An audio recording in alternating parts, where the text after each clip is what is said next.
There we go. Okay, now we're live on both YouTube and Facebook. Okay. So welcome to Sunday Social. I will wait for just a few minutes, maybe 1 or 2 minutes, to see if anybody else is going to join us, and then I'll jump right in. I don't suspect that this will be a long Sunday Social tonight, although I do have some things planned that I want to talk about. Um, but they won't be anything that will take a long, long time unless we have some interaction tonight. So, again, I'm going to just wait for more seconds to see if we have anybody that wants to join on Facebook or YouTube. So, again, welcome to Sunday Social. I'm Ashley. We have a lot of new members. We had over 100 new members to the Facebook page last week. And then already this weekend, we have over, I think, like 30 new members already for the weekend. So, welcome to all new members of the Facebook page. Hi, Chelsea, of the Facebook page and of YouTube, all of the new subscribers.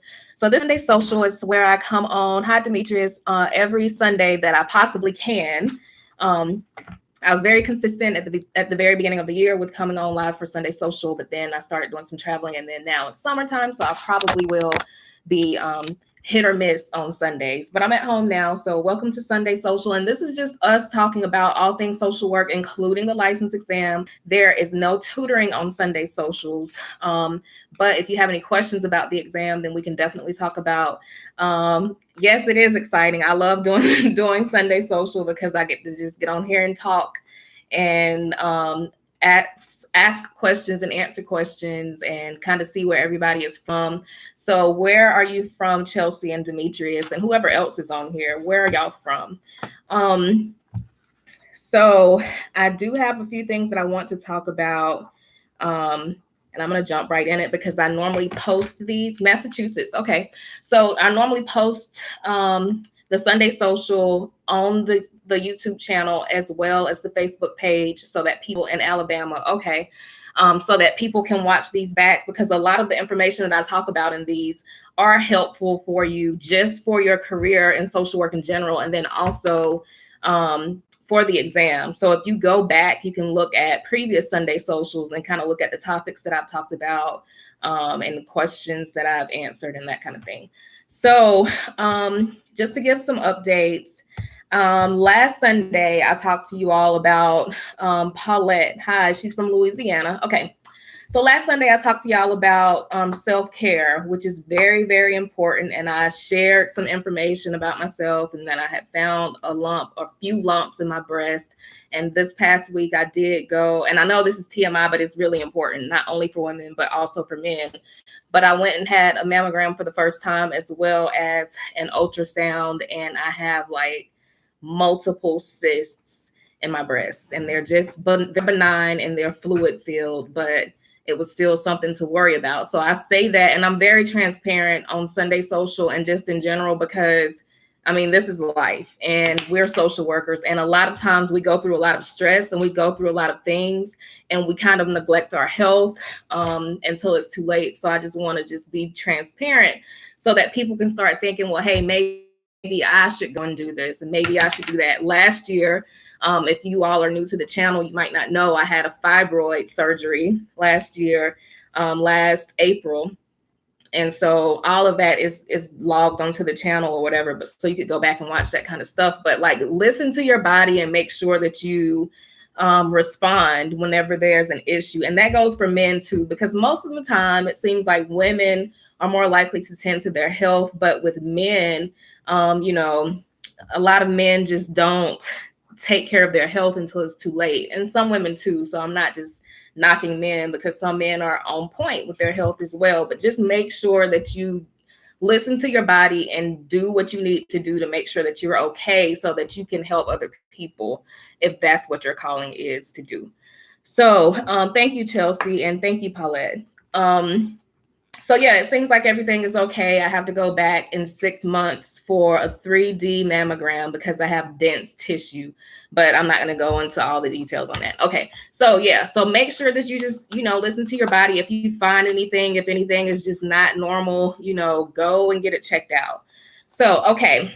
Let's see what else. So also in line with the self-care, I did a tutoring session this past week with a lady in New York who has a business where she does wellness coaching. And so she and I talked about, we did our tutoring session and then we had some minutes left over to kind of chit chat about self-care and that kind of thing. And we talked about, you know, the fibroids and that kind of thing. So she told me that she had her own business, and I told her that I would talk about it on tonight's Sunday Social. And that's another thing that Sunday Social is for. If you have a business that is related to social work or related to self-care or related to the field that we work in that can help someone else, please let me know so that I can promote your business on this platform. Like, we are definitely growing at a very fast rate recently here.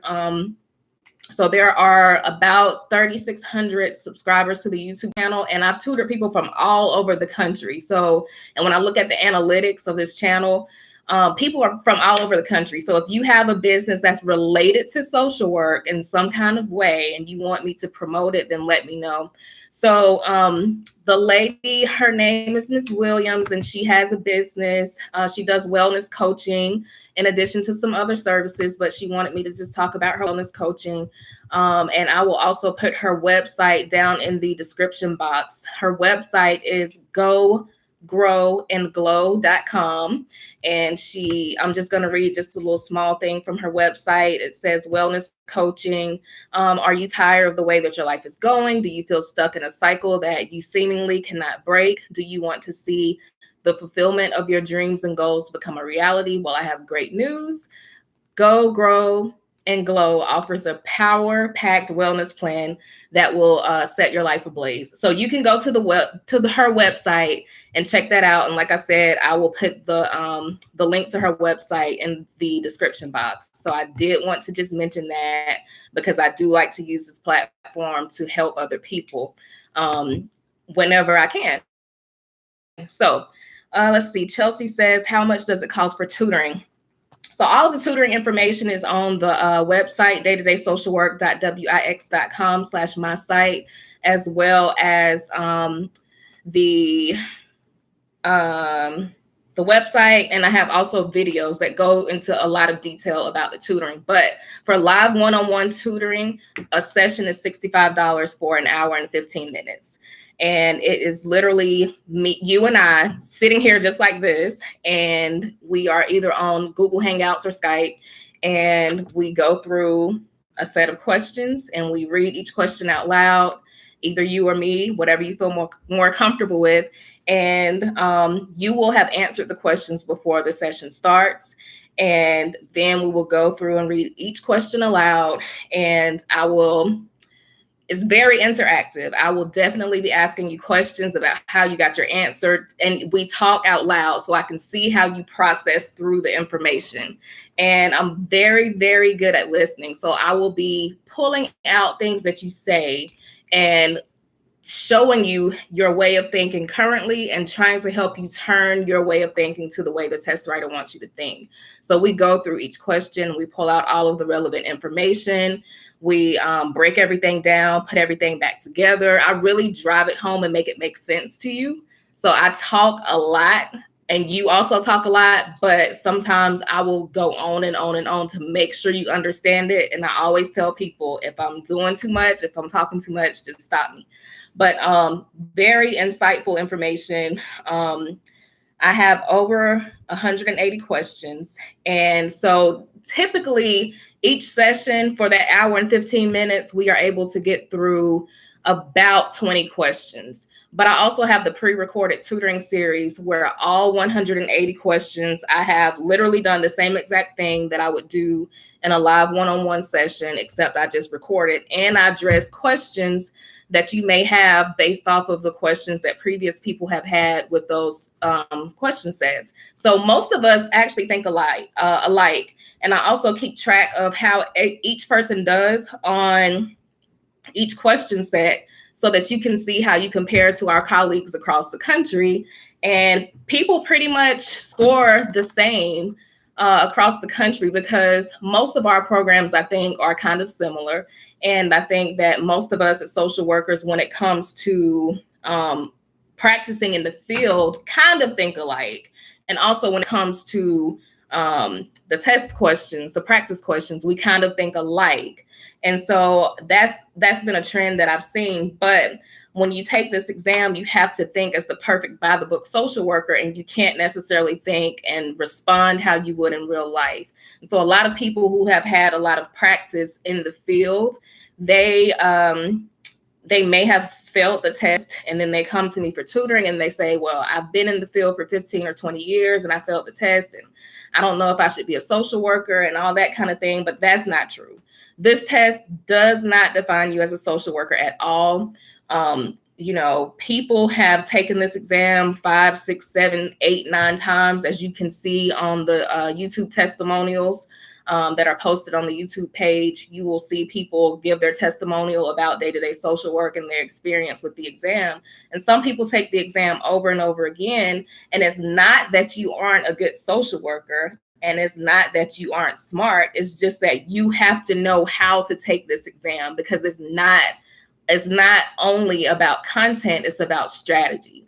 And that's what I help you to do. And that's what I help you to understand in the tutoring sessions, is how the test writer wants you to think, how to break down the questions, and also how to understand the rationales. Because sometimes when you get practice tests, or even if you take the practice test from the ASWB, they will give you the answers and they'll give you a rationale, but it's only like a sentence or two, and they only give you the rationale for the answer. But I like to break down not only the answer, but also why the right answer is right, and why the wrong answers, the remaining 3 answers, why they are wrong, so that you can start understanding how the test is made up. And so that's what tutoring is. It's very informal. It's very laid back. Like I said, it will be me sitting here, you at your home. It's normally after 6 p.m. Eastern Standard Time. If you have a spouse or pets or kids or whatever in the background that you need to take care of for a few minutes, as long as you are respectful of our time, we only have an hour and 15 minutes. And I'm not a stickler for time when it comes to tutoring. Like, we're not going to stop at an hour and 15 minutes on the dot if we're not completely done. I don't mind going over about 5 or 10 minutes, hopefully not 10 minutes, because I have other stuff to do. But, it's really just me helping you to understand how to take the exam and how to think the way the test writer wants you to think, and also to help you understand that this test is about showing what you would do with the client. It's about competence. The test writer wants you to show your competence on the exam. So I like tutoring. I guess for the most part, I like tutoring live one-on-one, because it's just like a regular, genuine conversation. And it's a lot of me explaining and people saying, oh, okay, well, now that you've said it like that, or now that you've explained that, I get it. And so people are taking notes, and it's great to see the emails where people say that they passed the exam and that they're so grateful for the tutoring and the videos. And the YouTube videos, of course, are free, because I made the YouTube videos, and there are tons of them on the YouTube channel, and they're all free, because I don't think that you should have to pay for something that you could get out of a textbook.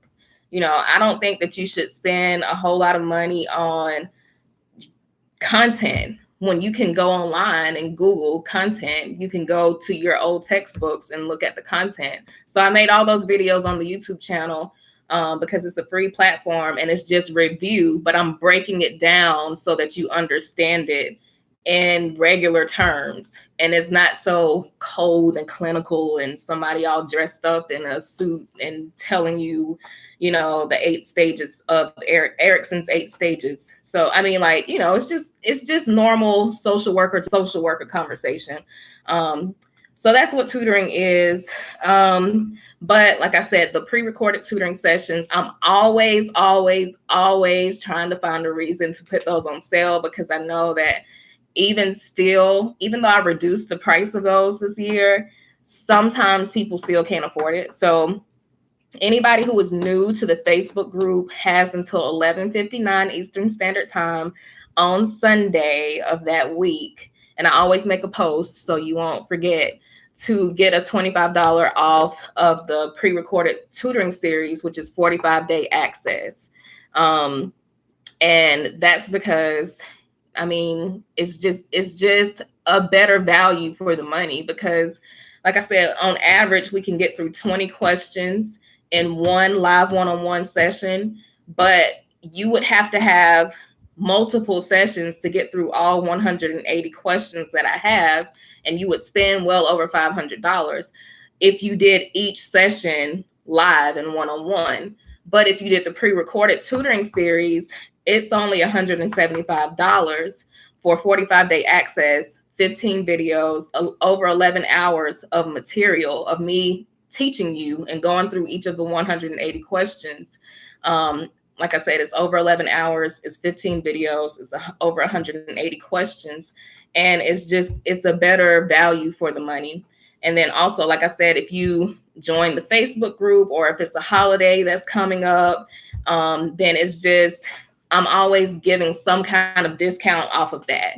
So Chelsea says that's not bad. Gypsy Davis, what's the price of the tutoring sessions? So the live one-on-one tutoring sessions, the price for that is $65 for 1 hour and 15 minutes if you want to do live one-on-one. If you want to do the pre-recorded tutoring series that I was just talking about, which is literally the same thing as the live one-on-one sessions, is just pre-recorded. It's $175 for access for 45 days to the 180 questions, 15 videos, over 11 hours of material there. So, and like I said, the 4th of July is coming up, so I will have a discount on that. I'm just always putting it on discount because it's just a better value for the money, and it's quality content. Like, you will learn how to take the exam, and I will break everything down thoroughly for you. So, and also, like I said, the videos on YouTube, if you watch those, you get to see just my personality and how I break things down, explain things. So just make sure you subscribe to the YouTube channel and check out all the videos there on content. The code of ethics is broken down, the different Piagets and Ericksons and all that stuff is on there. The personality clusters and just stuff about social work in general, all that's on there. So that's that about tutoring. Any other questions before we move on to what's next? Gypsy, where are you from also? So another thing that I wanted to talk about this week, I went to a free grant writing class at my undergrad school. So they had a writer's month for the month of June, where they had different workshops that you could go to for free and just kind of learn about writing. So I went to the grant writing workshop, and they gave us this little book. And y'all probably can't see it. It's probably backwards, but it says Up Mo, which, I mean, it's just something that they made up for upstate. I went to the University of South Carolina, upstate in Spartanburg, South Carolina, for undergraduate school. And I got my master's degree from the University of South Carolina in Columbia, South Carolina, for my master's degree, my MSW. And I'm also licensed, and I'm also under supervision for my clinical license, which I can sit for hopefully by August of next year. So Up Mo is Upstate Writers Month is what this means. So they had the grant writing class, and I know for me, when I worked in nonprofit, you had to it was like you were golden if you knew how to write grants. And it was the best thing ever if you could write a grant, because of course you want to get the agency money so that you can do stuff for your clients. Hello, I live in Latson, South Carolina, not far from Charleston, South Carolina. Okay, so I'm in the upstate of South Carolina, Gypsy, the Greenville area. So yeah, so grant writing, it seems like it's easy for some people, and for other people, it kind of seems like maybe it's not that easy, because you have to be very particular and succinct with your information. So my experience with grant writing, I've only gotten about maybe $3,000 or $5,000 in grant money for a previous agency I used to work for. But they were very easy grants, I say, because they were, I believe they were Target grants. So places like Walmart and Target have grants for like summer programs for kids and youth. And so the agency I worked at, they were doing a summer literacy program. And I was asked to give a stab at writing the grant because nobody had ever been able to get the grant before. So it was very simple because it was kind of like a template where they kind of asked you questions and you would just fill in about the agency, about the program that you would develop and that kind of thing. So I ended up applying for, I think, like $1,500 at several different Target locations throughout that city. And I ended up getting 2 of them, which totaled, I can't remember if it was $3,000 or $5,000. So we had a good summer literacy program off of that money. But it was, like I said, everything was just sectioned off for you, where you would just fill in the demographic and what you would do and your needs and that kind of thing. But we also got like a $25,000 grant that I didn't get. I wasn't a part of that one, but I was over managing it and making sure that everything ran the way that it was supposed to, as far as assessing the children for their reading levels.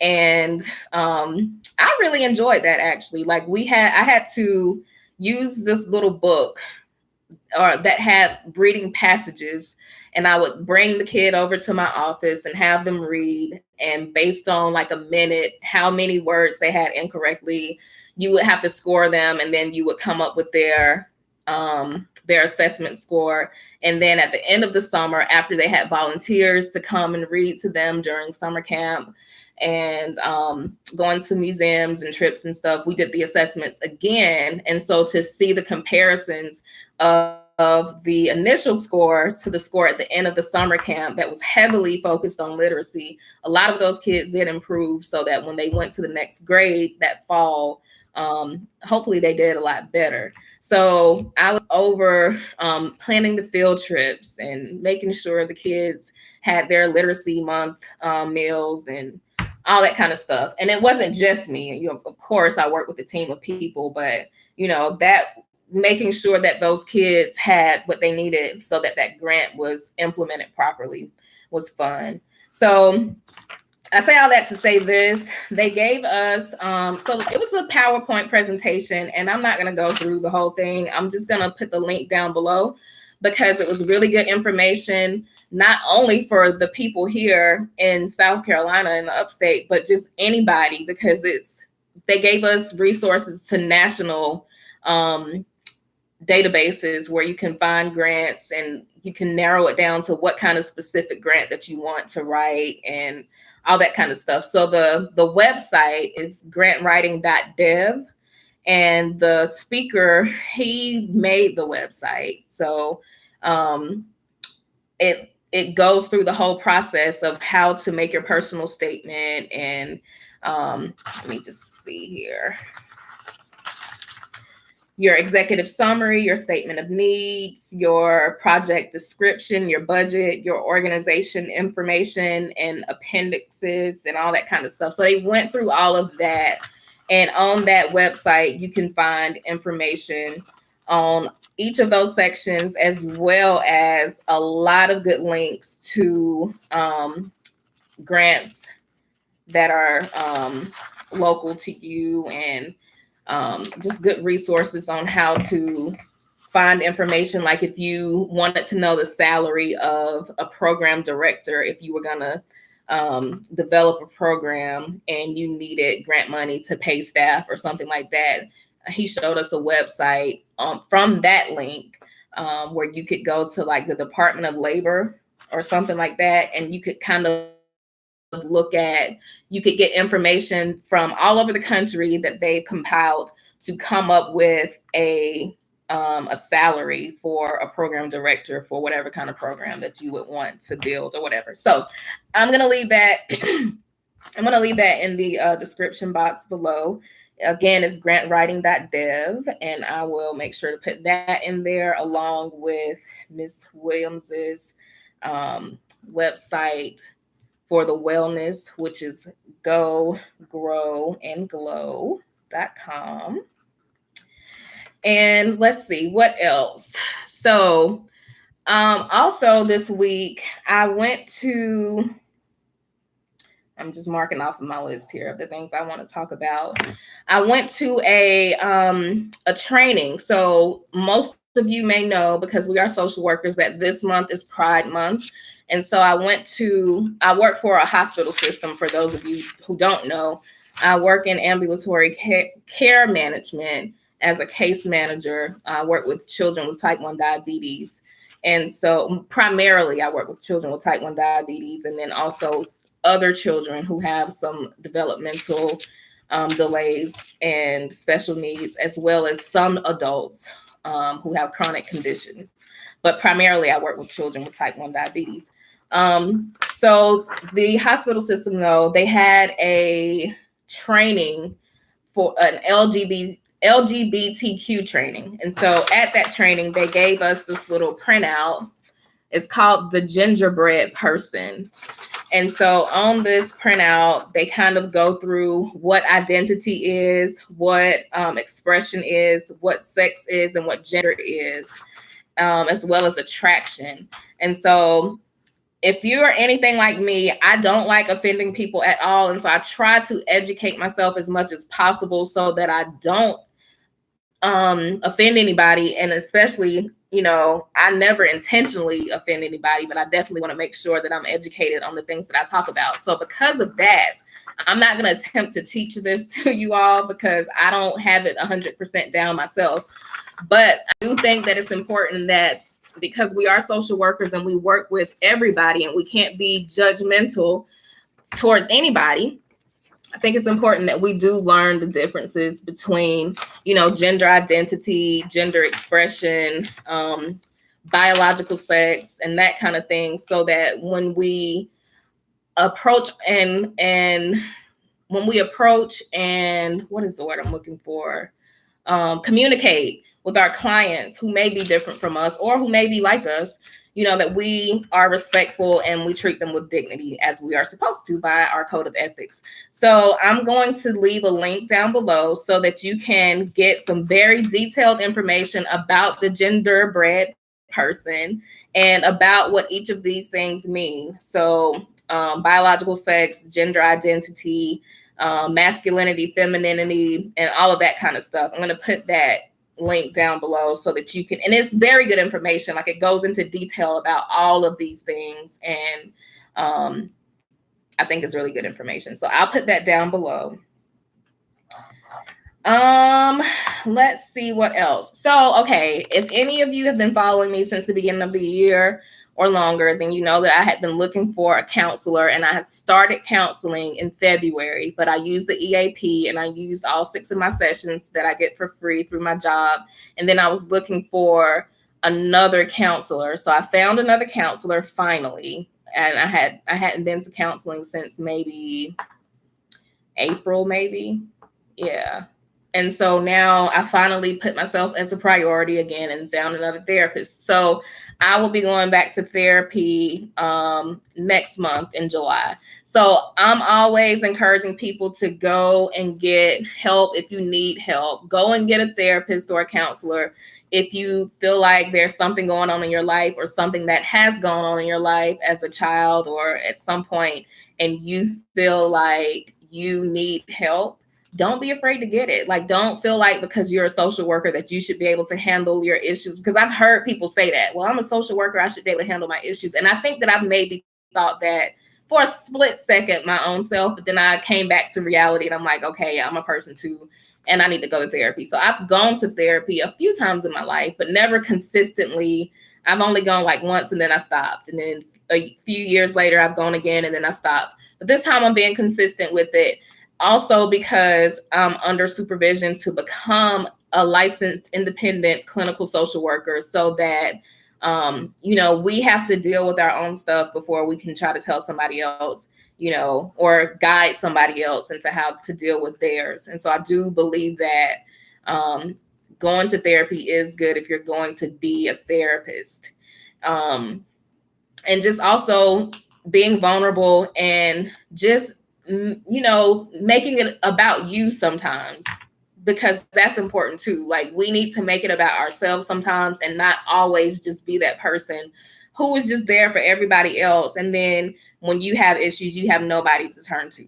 That's a lonely feeling. I mean, honestly, it really is. So, if you have an EAP, or if you have insurance that will cover you to go to counseling, I definitely say to go. And then also, most of the time, if you go to your local Department of Mental Health, you could go for free, or either on a sliding scale if you don't have insurance. And so, that's a reality too for a lot of people who are employed. They don't have insurance. So there are community agencies who can still see you for therapy, even if you don't have insurance, and even if you can't afford it. Like, some places will do it for free.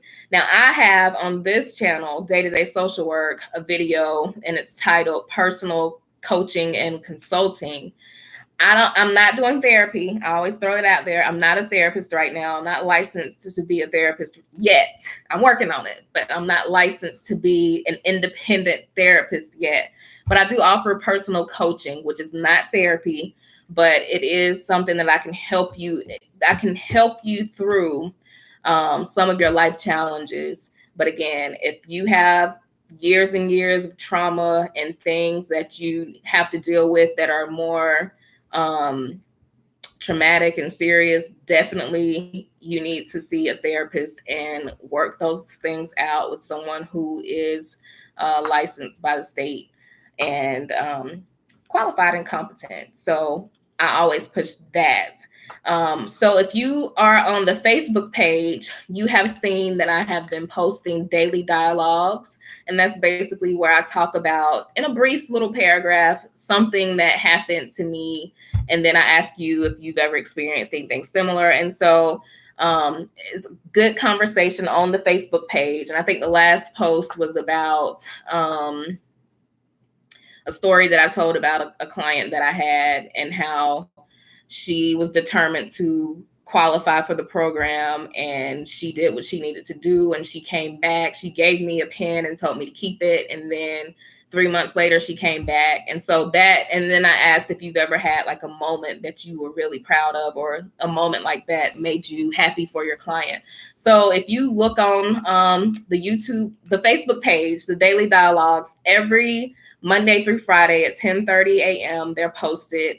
And so I would really love if you would participate in the daily dialogues. And I also respond back and let you know, I'll give you a response on whatever it was that you said.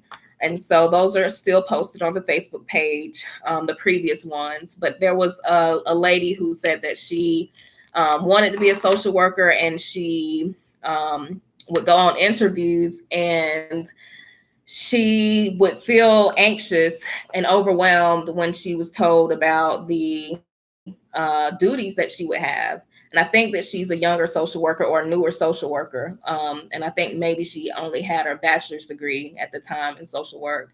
And she said she had a lot of anxiety and depression. And so, I definitely suggested that she go and get some therapy for that, because we will encounter people who have gone through a lot of things that we've gone through that we probably don't tell people about, or that we don't talk about. And we want to make sure that we have been prepared, and that we've gotten help for our challenges, I like to call them, instead of problems or issues, challenges, so that we can help people with their challenges. And so people have vicarious trauma or secondhand trauma from listening to other people's trauma. And that's real. I mean, that can really impact you and affect you. So that's another reason that I push for therapy. And I'm proud of that lady, because she recognizes that. And so I was like, well, maybe you should start off doing macro social work, where you might not have a lot of direct contact with clients. And, you can work on a macro level, doing advocacy or policy writing, or, that kind of thing. And then once you get some help for whatever is causing your anxiety and depression, then maybe at some point you can change over and do micro social work. So, I mean, our field, of course, is so broad, it's so vast, it's so many things that we can do as social workers, and we always have that stigma that we all work for social services and we only take away people's kids, and we know that that's not true. So you know, I always tell people that your career in social work is what you make it. So if you feel like social workers don't make any money and social workers are overburdened with hundreds of people on their caseloads, and if that's your reality and that's what you accept as a social worker, then that's what it will be for you. But if you go and you do your research and you learn, hey, I can work for the government, I can work for this hospital system, I can work for this private agency, I can go into private practice for myself and I can make six figures, and I can do this and I can do that, and I can market myself and build brands and build businesses and help people. Like, you have to take the reins on your career as a social worker. You don't have to work in nonprofit. Nothing is wrong with nonprofit, because there are some things about nonprofit that I love that I don't like about working for a bigger company, and then vice versa. So you can make a very decent salary working in nonprofit. So I'm not saying that you can't, but I'm just saying that, you know, your career is what you make it. So if you feel like that you want to climb, and that's what we have to do. We have to start somewhere, not necessarily at the bottom, but most of us have to start in positions and learn how to interact with people outside of school, outside of the book. Because, you know, you can have all the master's degrees in the world, you can have all the PhDs and licenses and all that kind of thing, but if you don't know how to really interact when somebody comes in and tells you that they feel like harming someone or themselves, or you have to get that experience. So you have to start somewhere, and then you have to climb your way up. And if you've watched any number of my videos, I talk a lot about my path that I've gone on through social work and how I had to start out making less than $20,000 a year. And I'm not saying that you have to do that. If you can start out the gate making however much is you know, decent to you, then go for it. But for me, when I got my bachelor's degree, I thought somebody owed me something, and I was turning down jobs right to left. And then I finally realized, hey, I'm living at home. At the time I was living at home, I was right out of undergrad. This is 10 years ago. And I was like, hey, I have to start somewhere. And I humbled myself really quickly. And somebody gave me an opportunity, and she was like, oh, you would be the perfect person for this job. And I was like, what? I have never done this stuff before. But she apparently thought that I could do it. And that's when I got my foot in that door, and I've been climbing ever since. And I'm just mapping things out and just going higher and higher. So make sure that you have like some kind of social work buddy or colleague or mentor to help you, because none of us know it all. And also, according to the code of ethics, we have to help each other further the career. So make sure that you have some kind of network of colleagues and friends that can help you and guide you through the social work career. Okay, so another thing that I wanted to talk about, and this won't be long. So I think we started a little bit after 7:30. We'll be done by 8:30 here. So if you have any questions or anything, make sure you just go ahead and put them in the little comment section, the chat box, or whatever it is here while I'm talking about this stuff. And we'll be done by 8:30, hopefully, which is only like 15 more minutes. So the other thing that I wanted to talk about was community social work. So ever since around spring of 2018, around April or so, everybody that has taken the LMSW exam has said that the exam is very full of community social work and school social work. But here lately, I haven't really heard a lot about a lot of school social work being on the exam, but definitely still community social work is on the exam. So it's really, really hard to teach community social work, like to make a video about community social work. And so it's just like, I made a video and I basically put in that video that there is a link to Community Toolbox, which is through a university. I can't remember which one, but it's very helpful if you want to study community stuff. it can be very overwhelming though. So I don't want to give you this website and then you get overwhelmed by everything there.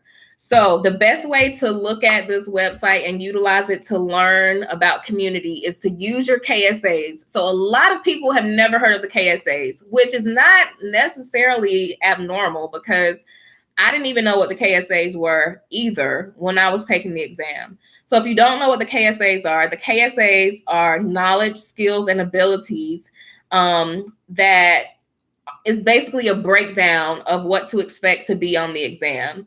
And so it's the 4 sections on the exam broken down. So it's and I have a video on that too, and let me just make sure I put that link down here on this one too. So I'm going to put a link to the KSAs, and I'm going to put a link and it's a PDF, and I'm going to put a link to the KSAs and the Community Toolbox website. So if you look at the KSAs, you will see there's a section on there. And Sabrina, I see what you're saying. Go ahead and ask about it. But if you look at the KSAs, there is a section, and I'm going to see here, intervention processes and techniques for use with larger systems. So this is under, hang on a second. So if you look under the KSA's interventions with clients and client systems, which count for 24% of the exam, and that's section 3 on the KSAs, again, interventions with clients and client systems. If you look at section 3B,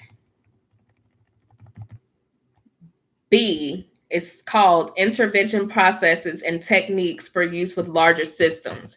That is where the community stuff starts on the KSAs. So if you go to that section on the KSAs, it says like methods to establish program objectives and outcomes, methods to assess the availability of community resources, concepts of social policy development and analysis, techniques to inform and influence organizational and social policy.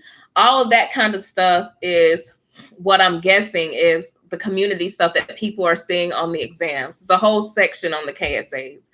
That is what you need to look at to know what to study to be prepared for the community section of the exam. So if you use the KSAs and you use this website, the Community Toolbox that I'm going to send you, you have to search around for the stuff that is in the KSAs on this website in order for it to take you to these different chapters that can help break down what some of this stuff means. Again, it's a lot of information. I don't want you to be overwhelmed by it. I don't want you to be, take your time with it. Like if your exam is 2 months from now, then you have some time. But this is the section, fiscal management techniques. These are the kind of words that you want to put into this Community Toolbox website and see what comes up and kind of just read through some of this stuff, because it's not as cut and dry as some of the micro stuff that you can kind of just look at charts and study different theories and that kind of stuff. It's very difficult to break this stuff down and try to teach it, which is why I haven't, because I haven't thought of how I could do that without it just being overwhelming. So I just want to give you a resource that you can kind of map your own way and use your independent study time to kind of focus on this kind of stuff. So again, I'm going to put that down there in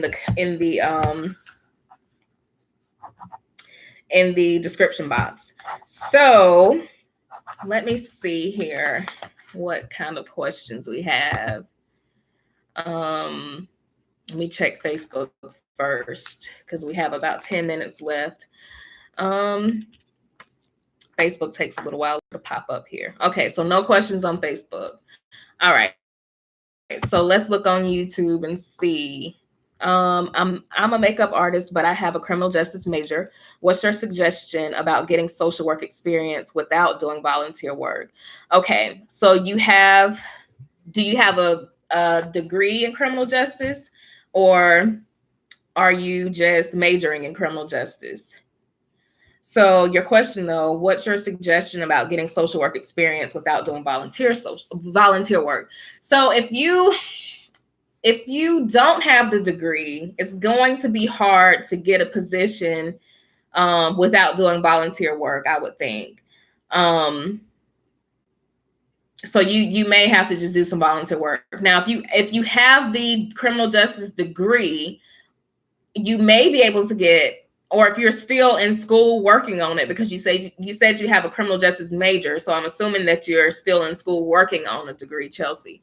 Then I would think that maybe you could do like an internship, which may be paid, but without the actual bachelor's degree in some kind of similar field to social work, whether that's criminal justice, women's studies, sociology, psychology, it's going to be hard for you to probably get a position without having to volunteer. So, but some of the jobs that I think that you can get some experience with if you have a degree or if they don't require the degree is something like being a house parent at a group home. They call them house parents, or sometimes they call them family teachers.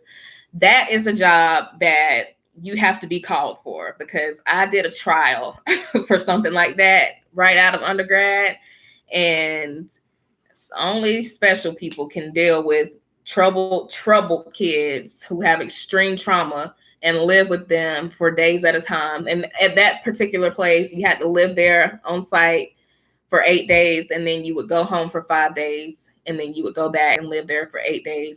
But something like that. Also, case management, kind of like at Department of Social Services or whatever they call it in your state, would be another thing. But again, you have to have at least a bachelor's degree. So I think that you can probably find some kind of social work jobs to kind of get some experience in, but you have to have the actual degree. If you don't have the degree yet, but you're majoring in a similar field and you're working on the degree, you may look up and find a position or an internship, but it's going to be very hard without actually having the degree at least. But there's nothing wrong with volunteer work. And actually, if you do some volunteer work, that can help you get your foot in the door. So if you want to work for a sexual trauma center as like a victim advocate or something, you could do the volunteer work. And then once you get your degree, you can, they know you already, they hopefully trust you already. And if there's a position that's open, then you could become an advocate for people who have been sexually abused.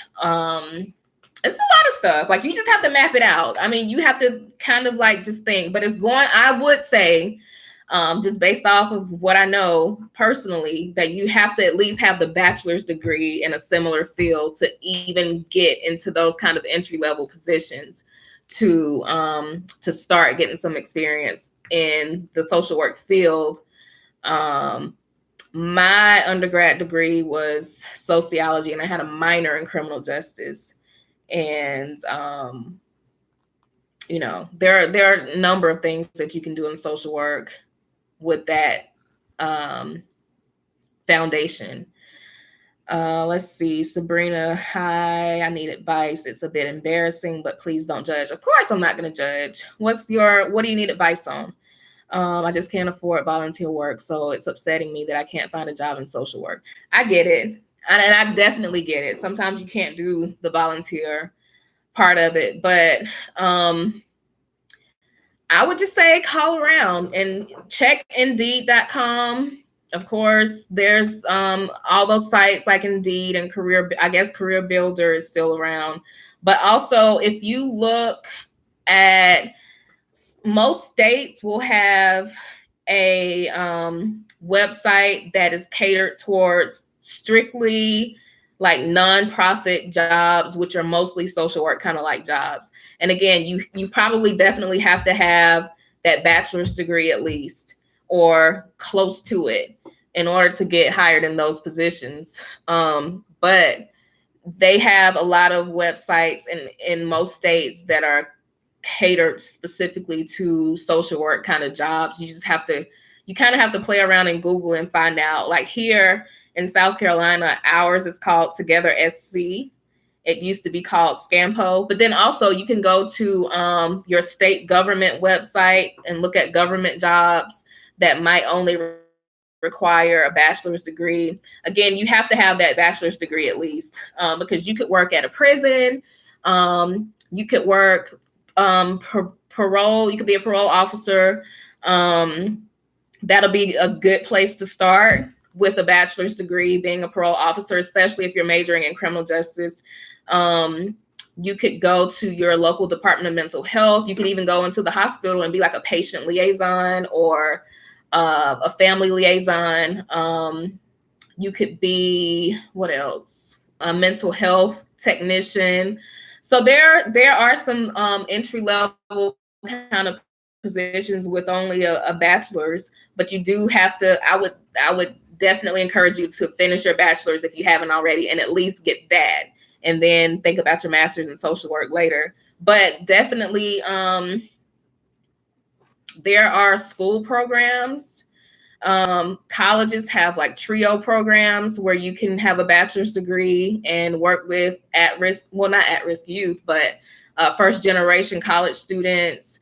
So you just have to get your mind thinking and kind of like just think of different kinds of jobs that you would want to do. But again, if your major is criminal justice, I would think that you like that kind of stuff. I mean, you could be a forensic interviewer once you get your master's degree, but you could start, like I said, at a child advocacy center or a rape crisis center. Also, they need people to work their crisis lines. I would think that you would be able to do that with a bachelor's degree as well. Be trained to take crisis calls. And so it's a lot of stuff, because I'm definitely interested in that criminal justice aspect of it too, which led me to the police department when I was a victim advocate for about 2 years at a police department before I started working at the hospital. I don't know where Sabrina went, but I'm curious about what her question was or what she needed advice on, because she said it was a bit embarrassing and asked not to judge. So hopefully she's still around. And if you don't feel comfortable, Sabrina, asking it here, then you can email me. My email is always on the videos that are posted on the Day-to-Day Social Work website and the Day-to-Day Social Work YouTube and Facebook pages in the description box. Okay. So anything else before we end? See, we're ending on time tonight. I can do just an hour because I get on here and I start babbling on and on and on. But I definitely want to welcome all of the new people. Hello, Ashley. I'm interested in doing crisis calls. Do you have information? So I would say whatever state that you're in, Google whatever your rape crisis or sexual assault center is,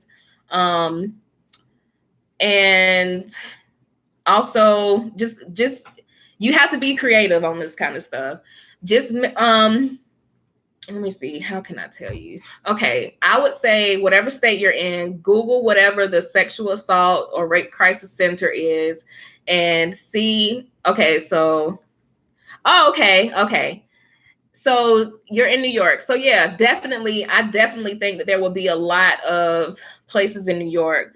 Find out what they are for rape crisis or sexual assault centers and call up and ask what the process is. Now, I've never done the crisis calls, but it would be something that I would be interested in doing. And actually, I did a Sunday social a while back that I did have some information. Let me see if I have it on hand right here. I don't think I do. It was on one of the previous videos. And if I find it, I will email you and let you know. Dang it, what was it? It was I had information somewhere. I don't know what I did with it. But yeah, just Google your local sexual assault or rape crisis center and call them and ask them how you could go about doing that. Okay, I hate that I don't have the information right here in front of me, but I do remember that we talked about, and I think it was like Sunday Social 13 or 15. Well, some of it was volunteering to do the crisis calls, but then there are people who are paid. You could also probably look at United Way in your area. That's another thing that you can do, Chelsea, if you're still here. United Way, if you have a bachelor's degree, I think they have some community-based jobs and places like the Urban League and Junior Achievement, all these different places. Okay, so I'm going to put all of the links below to everything that we talked about, and I will see y'all next Sunday, hopefully. I hope y'all have a good week and that you're able to impact someone's life and that somebody is able to impact your life this week, whether it's in a big way or a small way. And just know that the work that you do is important, whether you are on a bachelor's level, if you haven't gotten your bachelor's degree, but you're interested in social work and you just want to impact someone's life, if you're on a master's level, if you are on a license level, if you're in private practice, if you are a PhD holder, if you are just a person who just likes to talk about this stuff and you don't have any degree. If you are impacting someone's life, I thank you for that, because we never know the struggle that somebody beside us is going through. And everybody has a smile and it's so pretty. And then they go home behind closed doors and they cry about whatever life has thrown them. So thank you for the work that you do. And, even if it's not in social work, even if you are a realtor and this is somebody's first time buying a home and, they told you whatever happened to them to get to this point. Like, just people who help people, to me, are just the best. I mean, whether it's financially, whether it's just verbally or praying for somebody, if that's what you believe in, or just, helping someone cross the street or whatever it is, donating clothes or whatever it is that you do. Thank you, because you just never know. You never know. You never know how your smile or your laugh or your eye contact with a person on the street, just making them feel like a human, can help them live another day. I mean, you just never know. And so I always try to be self-conscious, and we're all people, but at the same time, we get into our moods and that kind of thing, and we sometimes don't feel like being bothered and that kind of stuff. But as much as possible, like, just be that kind of person that you would want somebody to be for you when you pass them on the street. I mean, be pleasant, be nice. And again, I know we're all human and people have bad days. I know I do. But, just thank you for the work that you do. So I will see y'all, if God is willing, next Sunday. And if I don't have other stuff going on, which I probably won't. But I'll see y'all soon, and have a great week.